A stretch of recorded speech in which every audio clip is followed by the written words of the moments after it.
have nothing else unless you have something for me.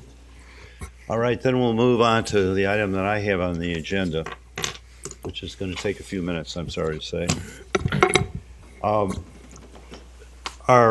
representative of the State House representing this particular area of Florida has put forward 4 bills which I believe are highly prejudicial to the voters and the people of the city of Vero Beach. I'm going to talk about the last 2 in more detail than the first 2. There are 2 statewide bills, statewide bill number 18, which acts, in my opinion, against municipal utilities in the favor of counties and takes various actions that are punitive to various cities or all the cities across Florida if they operate outside their corporate boundaries. The second one is 861, which I can only say is not helpful, and it seems to be mostly targeted against FMPA. I think it's an unfortunate time for it because we need the cooperation of FMPA, OUC, Florida Power and Light to conclude the position we are, to conclude the sale. But the 2 I want to talk to, the bills themselves don't yet exist, but they were advertised. The first one is a local water bill or a private bill, in other words, a bill only addressing Vero Beach. The second one only addresses power in Vero Beach. They were advertised on the 29th of January 2014 in the Press Journal. A bill would have to be filed by 2/28/14, and the notice to advertise was deceptive and not true. I don't know how else to say it. But the first one says notice of intent to seek legislation, and it goes as follows: the city of Vero Beach, the town of Indian River Shores, and Indian River County, Florida, hereby give notice, pursuant to Article 3, Section 10 of the Florida Constitution and Section 1102 for the Florida statutes, of their intent to seek legislation before the 2014 legislature. The legislation will provide the city of Vero Beach a utility with customers reaching outside the city is subject to the jurisdiction of the Florida Public Service Commission, requiring that the city set rates that are fair, just, and reasonable for the outside customers, providing that the Florida Public Service Commission has the authority to enforce the provisions of this act and to authorize to adopt rules providing for the representation by the public counsel, the outside customers of the utility. The second one says notice of the intent to seek legislation. The city of Vero Beach, the town of Indian River Shores, and Indian River County, Florida. And I won't read all of it, but this city never asked that this be done. Never asked this be done. This is totally untrue. I do have to reveal that we have, for the last week or 2 weeks, been talking to Ryan Matthews about all 4 of these bills. He's with the Florida League of Cities. Obviously, the Florida League of Cities already announced their opposition to one of the statewide bills. But we've also been talking, we have had retained for a number of years a law firm in Tallahassee, and we've also talked to that law firm. And when I say we, I've been part of the conversations with Mr. O'Connor and Mr. Comet. The advice of attorney and the advice of the Florida League of Cities is that we direct the city attorney to place an advertisement disavowing that the city had anything to do or is asking for this legislation. It's important to do this. Then we will send that to the various officers of the Senate and House, namely Hosea, Diaz, Doug Holder, and so on, and to the governor, disavowing that we had any intention or any support for these particular actions. They're highly prejudicial to the people of Vero Beach, the owners of the utility. And we will continue. I would like permission of the City Council to continue to work with Council and Ryan Matthews of the League of City. I would also make the statement that, if the Public Service Commission were to regulate our electric utility, most likely we'd have to raise the rates, not lower them. And I also feel that this is being done for political reasons, not in the interest of any of the voters anywhere. And I think we have to minimally disavow ourselves of these advertisements which were fallaciously made. So I want to come back to the other two bills, but I would like comment from the City Council as to the private bills of this particular representative. Mr. Kramer? Well, it's hard to argue with. I mean, it is the truth. We never did take any action to support, or, you know, for that matter, I don't think we ever did anything against it. But I think you're absolutely right. For her to say that we promoted it, we agreed with it, we certainly didn't do it. We didn't take any action. Mrs. Turner? I'd agree certainly that we did not have reviewed these bills or promote them at all as a city. I guess my still issue with the local bill. Once again, I had no idea that this would be brought forward as a statewide bill. I had always thought that if it was going to bring just a local bill forward, particularly on the electrical. You know, but I mean, to me, it's not an attack on the cities, Mr. Mayor. This is really a call for the unrepresented, customers outside of the community that have no check on their electrical rates. I mean, as voters within the city, you can ask your city council. You have a check and balance with government. For unincorporated people, they don't. So if the city's charging a reasonable, fair rate that's justifiable, I don't see any danger in having that reviewed by Public Service Committee. I think the only reason you would object to having a PSC review is if you can't substantiate your rates and you're taking advantage of your outside customers, and using that to generate taxes. So, well, another comment about this. The state handbook on private rules on page 3 and 4 strongly suggests, and I think that's the proper wording, that a hearing be held before such advertisement and before such bills are placed. Hearing would have had to have been held by now. The claim seems to be that the legislative delegation meeting, I believe that was in November, I have the date here, but it was on 11/29/2014, where a member of the public got up and spoke about having a private bill. Somehow or another, that was a hearing. There was no advertisement. There was no public awareness. There was no debate.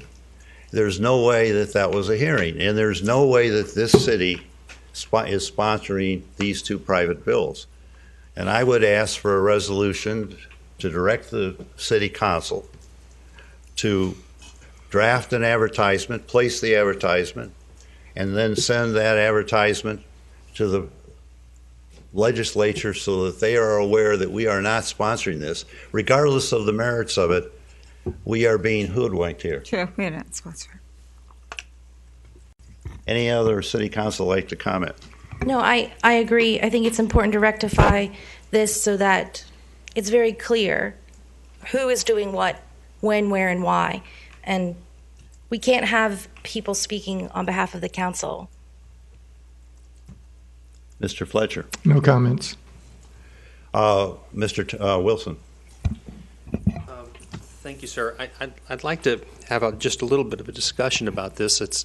And I'd like to ask a couple of questions. You can correct me because I'm sure that I'm wrong often. So, but I believe that we did have some discussion in some time ago where we supported the Heron and Faraday suit at the Public Service Commission. No, that's not true. We've put in abeyance their suit. Quite frankly, in talking to the same council, our council in Tallahassee, and in talking to the League of Cities, we do not believe that their suit has any grounds whatever to stand on legally. It has constitutional issues, it had issues with the PSC, and I would tell you, but what we did is, in the interest of keeping costs low, They sought an abeyance and we agreed to it. Because what's in the interest of the public, Mr. Wilson, is to solve the electrical issue and get it sold, not to argue about any particular.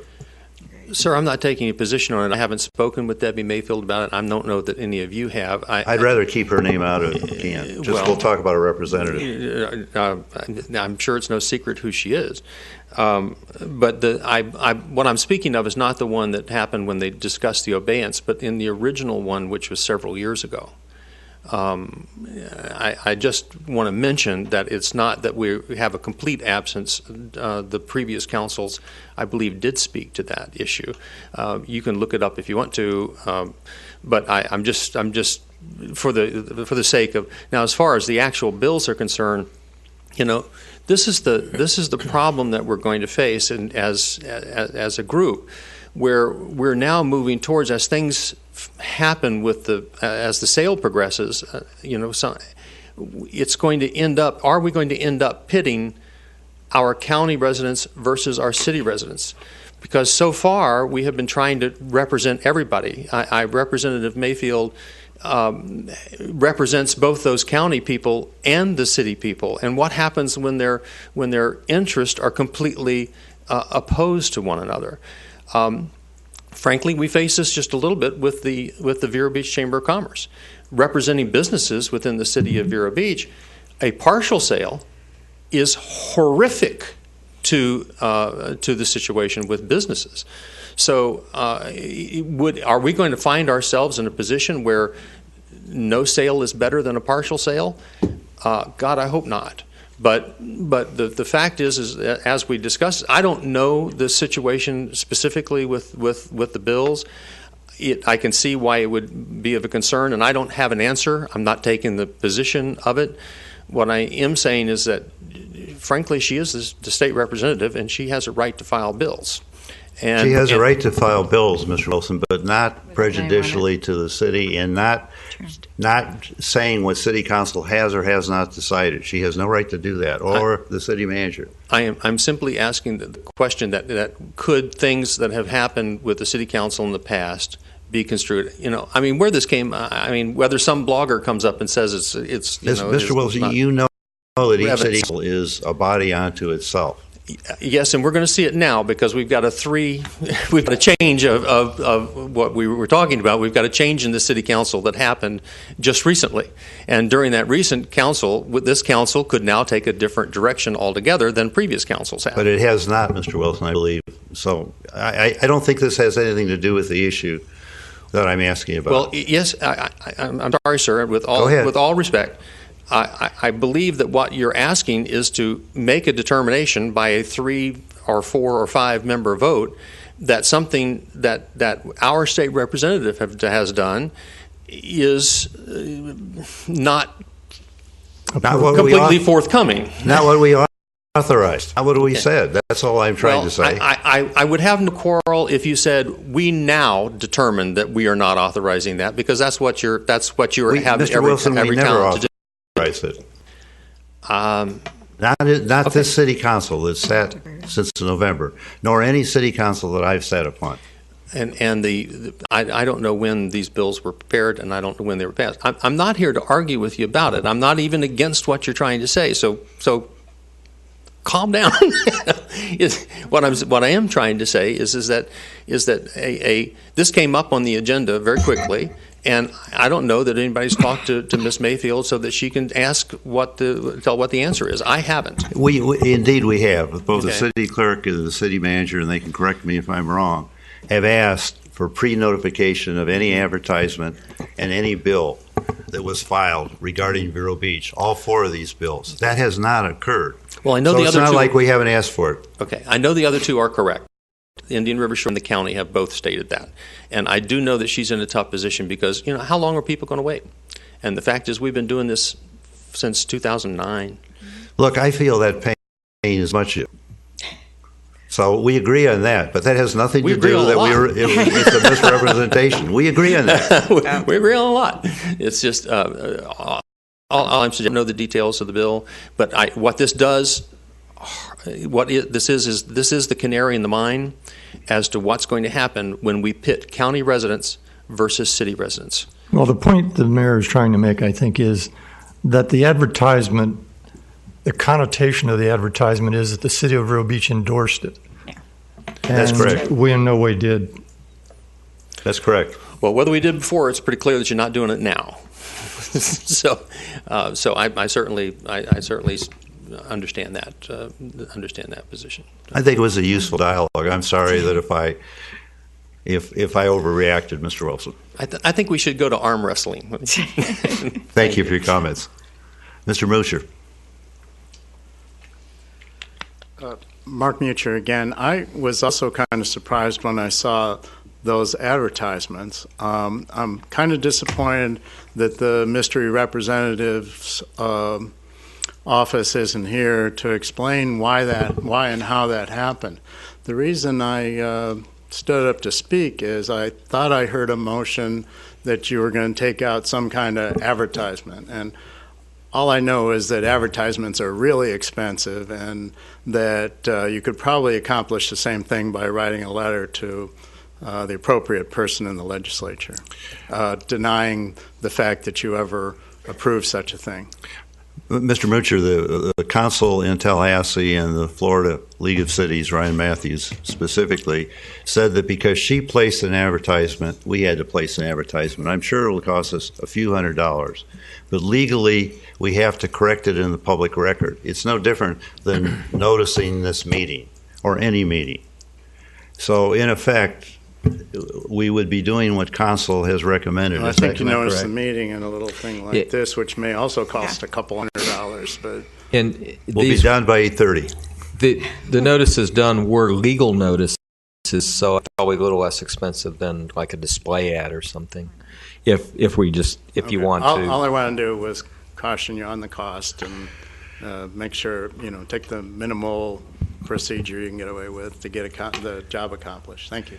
Well, I'd like to make a resolution to direct the city attorney to draft a legal notice and post that legal notice in the press. I guess it would be the Press Journal because that's where the representative used.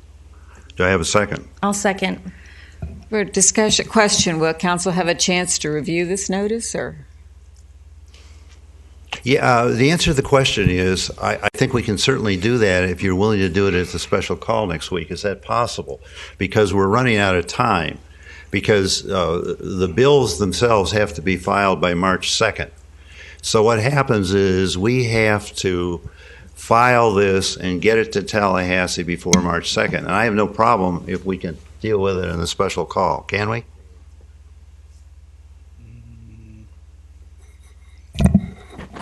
Shade meeting. Could we get, yeah, no, it isn't. It's a public comment. Well, then I think we have Look to at move. check the agenda. The union meeting Tuesday? Is it Yes, public? Okay. it's a public meeting. Yeah, that's a public Okay. meeting. I have done the agenda, but I can amend it and put this item on there if you like. Okay. I think that's certainly a reasonable request. I would like to have a chance. Thank you. All right, I have a motion and a second. Is this a voice vote or a Yeah. called vote? All in favor? Aye. Opposed? Seeing no opposition? I want to move on to House Bill 813 and House Bill 861, just with a little bit of comment. And I'm not happy about them either. House Bill 813, the city has a territorial agreement drafted in 1989.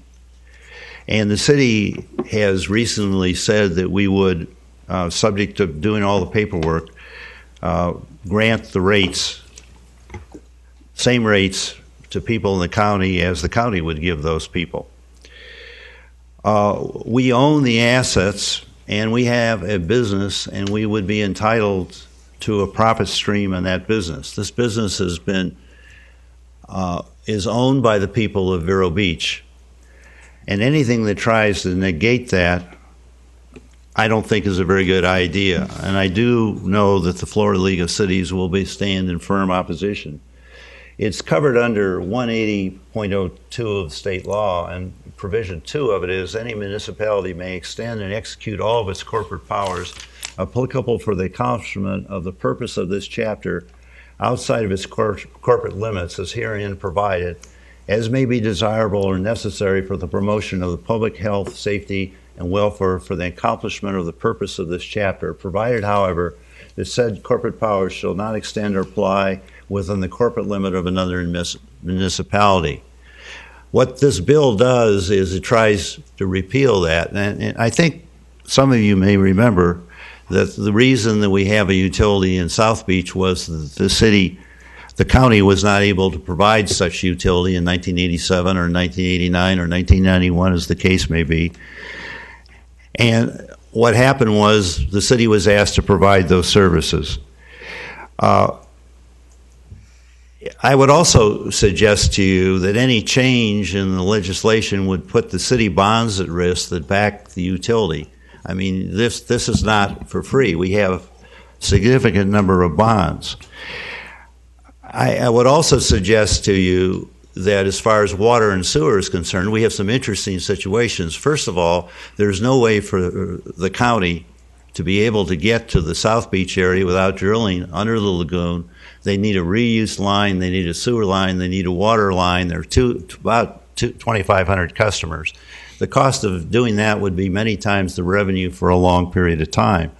There are also within the city area, outside the city, but within the county, many isolated little pocket neighborhoods that are very remote from the county system. We've met with the county manager and one of the commissioners. I think there's general consensus that as long as, well, I won't say consensus, that's the wrong word, but there wasn't a lot of argument that it would be difficult, if not impossible, for the county to step in. So I don't think I ask of no action by this council, but I do say that this legislation, which would be statewide and which will be opposed by a great many of the 410 municipalities in the state, is not good legislation. Moving on, it's, by the way, 16 or 17 pages long, and what it does is it takes the existing legislation and lines out anything that would protect a municipality or other entity that's not a county in the favor of the county. 861 is only 2 pages long. It deals with the electric situation. And it really, the way it's worded is, it is a shot at FMPA. And I would suggest to the public that this shot is being taken at the worst possible time. I don't think any of us know how this is going to end up, but we are going to conclude this favorably for the public. And we're in a very tender period of time.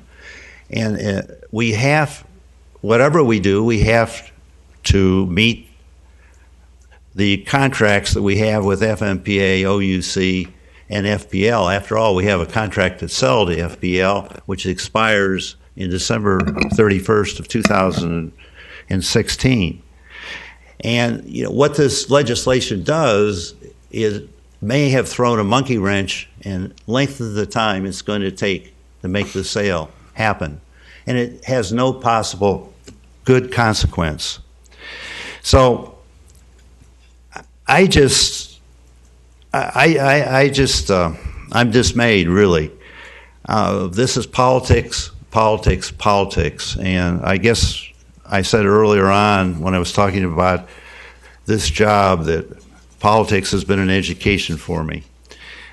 So I think these bills are ill-advised, 813 and 861. I think they're going to be either they'll never come out of committee or they'll be defeated, as the case may be. There is no co-sponsor at this time for 813, I don't believe, and 861, I don't believe there is either. So I'm highly critical of the bills on a personal basis, and I ask for any comment anyone else would like to make, but I think we can resolve the electric and we should be left to do it. And I think we run a fine water and sewer utility, and we should be left alone, and we should serve faithfully our county customers and our city customers alike. Thank you. Are you wanting action on your second? I am not asking for any action. Okay.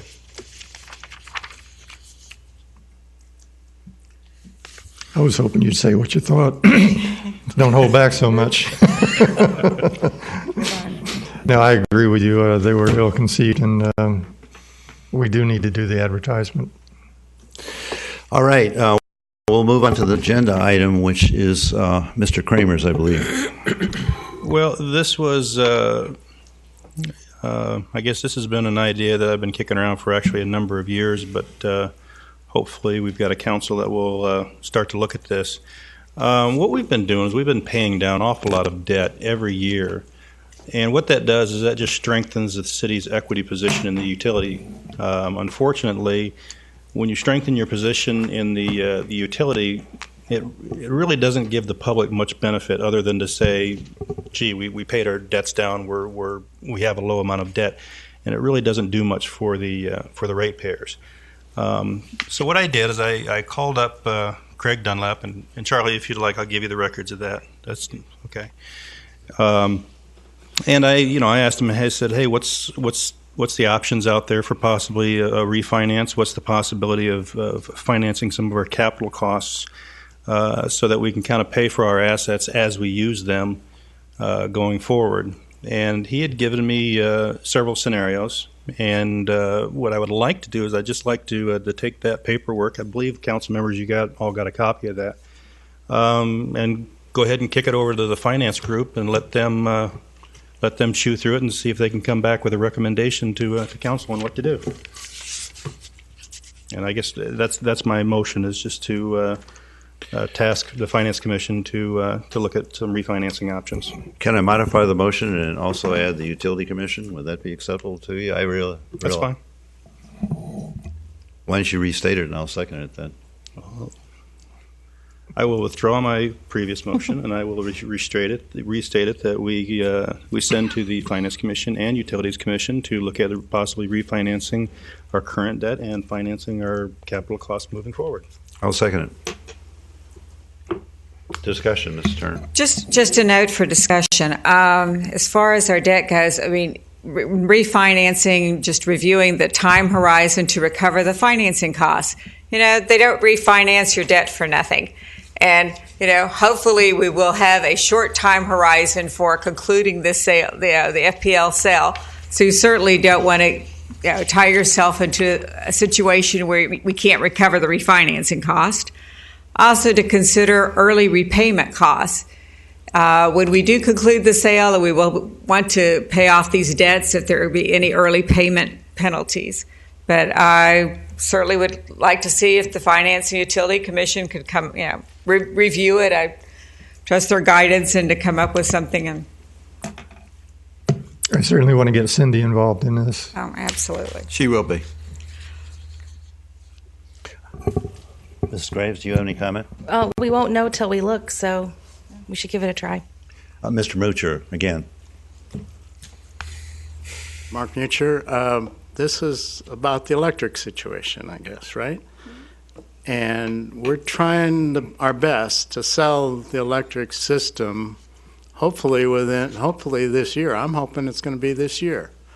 So we're going to lower our rates by doing refinancing and going deeper into debt. And we'll just have to pay that off when we sell, less the cost to settle. And I don't know. I'm kind of think we ought to wait until our next quarterly review so we can see how much money we're losing now, let alone reducing rates further. So I just don't. I mean, I studied a lot of finance and economics in college, and that was a long time ago, obviously. But I don't see how you can borrow your way into prosperity. And I think that's what we're trying to do here. Keep in mind, I'm not talking about taking any new debt out. I don't want to see any new debt. Well, let's just keep our debt levels exactly where they are. The point is that we're spending $5 to $6 million of debt of what we're paying off every year. Let's just hold it level and go from there. I'm not talking about taking any new debt out. Well, I'm glad to hear that, Mr. Kramer, because in this it said also capital expenses. And when I'm looking at our capital request for the year, it's $3 million, but it includes things like relay testing and switchgear, things that I would consider just normally maintenance R&R type of items, not a capital item that would increase your revenue, increase your ability to generate cash. So I'm glad to hear that. But I mean, as far as reducing the rates, I mean, I've said it before, I'll say it again. I mean, the quickest way to reduce the rates is start decreasing the transfer to the general fund. Well, and that's a long-term thing. If we took out the whole transfer to the general fund, we might be able to reduce the rates by 6 or 7%. And I mean, I guess everybody got upset or got excited about $1.50 savings a month last time, but 6 or 7% might help. But then, then you've got police and lifeguards and everybody else picketing in front of City Hall. So I'm not sure that's the solution either. I think the solution is to stay the course and get out of the utility business. And I'll go ahead and say it, at almost any cost, because we just can't afford to be in the utility business. The other thing is, we could very conceivably have major failures at major substations, at the power plant, all these things that we don't have the flexibility to say, if we have a problem at the power plant, well, we'll just shut it down and tear it down. We've got certain obligations, and we have to pay those bills. Now, if we want to go out and borrow to do that also doesn't make any sense to me. And it sounds like, Pilar, you've mentioned about the financial situation at FMPA, and this is starting to sound like that, where you refinance. That's how we got committed into 2063 on our FMPA obligations, because they owe more than they did when they started, plus all their purchases in the meantime, because they've refinanced. They're totally leveraged out until 2063, and I don't want us to follow that model. And I'm going to stop now, but that's all I have to say. Thank you, Mr. Moocher. Just one more point, if I may. I have a comment first. Oh, I'm sorry. And you might like the comment. I don't know. First of all, I'm committed to get this sale done. And I don't see that this contravenes that in any way. Really, I don't. Mr. Kramer and I disagreed up here, 3 or 4 meetings ago, because he wanted to look at ways of lowering the rates. And I said, great, bring a specific one forward. He is. And I think you have to consider it. I don't know how I would vote after better minds look at it than mine. But I think you have to look. The other thing that I think is, we do not know tonight when this will conclude. I mean, under the contract, we signed a contract that does not have to be concluded until December 31st, 2016. And the contract with OUC doesn't have to be concluded to December 31st, 2017.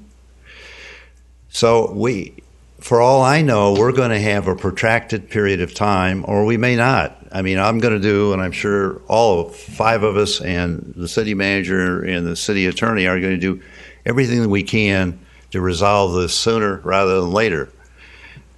But it is largely in the hands of Florida Power and Light, and also in FMPA's hands, and to some degree OUC. And I think we owe it to the taxpayer to look at Mr. Kramer's proposal, and I really feel strongly that way. And so that's what I have to say, Mr. Kramer. I'll go with that. Well, I'm going to call a motion then. Do we need a voice vote or a... Voice. Okay. All in favor? Aye. Opposed? Aye. 4-1. All right. That moves us to concluding comments, since I threw away. Okay, concluding comments. I have no concluding comments. Vice Mayor Kramer. Okay. Well, I'm gonna try to go through short. I realize we're on target for a time. Did attend an IRNA meeting over at Dodgertown. I was really glad to see Dodgertown open up and invite everybody in. Had a wonderful tour and a great lunch. Had a Main Street Vero Beach board meeting. I got to I've got to say that Lila Blakesley did a great job with the banners. I attributed that to Vicki Gould, but it was Lila Blakesley who has been the author of putting all these banners up around town. Please take your time to drive around downtown and look at them. I've still got a couple more I've got to locate, but she did an excellent job. Something interesting, the Vero Beach, or the Indian River County Chamber of Commerce, had a meeting with their government meeting and got into a good conversation with the high-speed rail. It seems to be a pretty hot topic now, but I'm glad we have a commission that deals with this rather than council. We did talk an awful lot about the dog park. I'm glad to see that we've got an awful lot of people involved in that, and that's moving forward. One interesting thing is that it seems to be that with the increase in tourism, that there's an issue with parking again on Ocean Drive, so we're going to be looking at that again. Glad to see the fundraising committee is alive and well. We're doing pretty good. Beth Paris came up and gave a good talk, although that was her idea. We're also looking for a lot of projects out there that we can undertake and make sure that we keep a lot of our functions going. With that, I'll let it go. Mrs. Turner. Thank you, Mr. Mayor. Attended the Veterans Council of Indian River, made an announcement about their Warrior Support Program, that it consists of two different programs, the Veterans Outreach and Upward American Veterans. The Veterans Outreach was created to give information for veterans about the local community where they can find help and resources.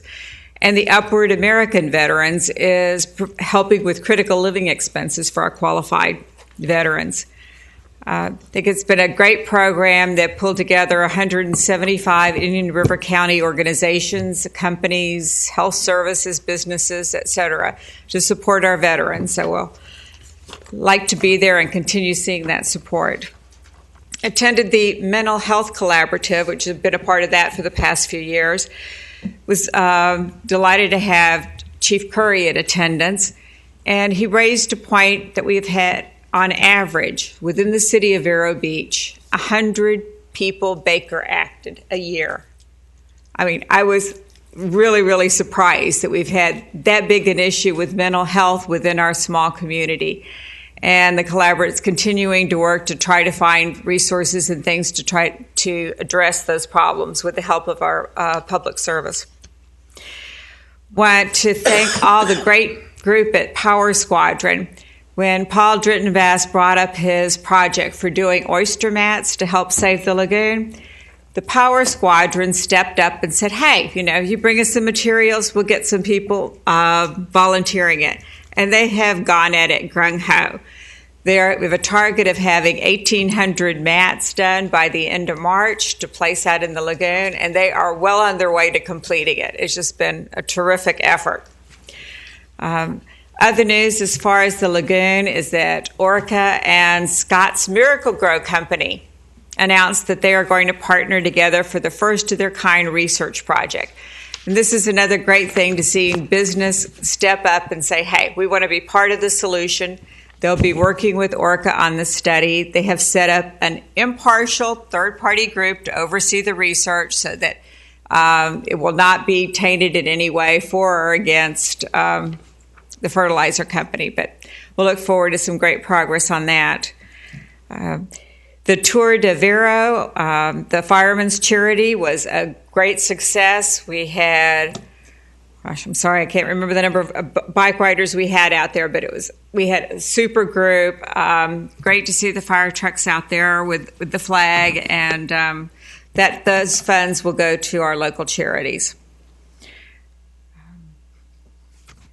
Remind everybody about Downtown Friday, 5:30 to 8:30. Spring break glow-in-the-dark party with the Jax Band and the chalk art demonstration. And Orca is bringing in National Geographic photographer Carlton Wood. He'll be at the Emerson at 7 o'clock on February 27th. And we'll see y'all there. Thanks. Ms. Graves. I just have two. I wanted to thank Ken Barrett for 30 years of service to the Vero Beach Police Department. He is retiring, and that's a tremendous amount of time to dedicate to this community. And I also wanted to recognize my great-grandmother, Beverly Graves. She is one of the artists featured on the banners in downtown. She turns 98 today, has been a founding member of the Garden Club, an artist and a community leader here, and I really hope to carry on that legacy for her. So happy birthday, Mimi. Mr. Fletcher. Thank you. I move we adjourn. I will second it. We stand adjourned.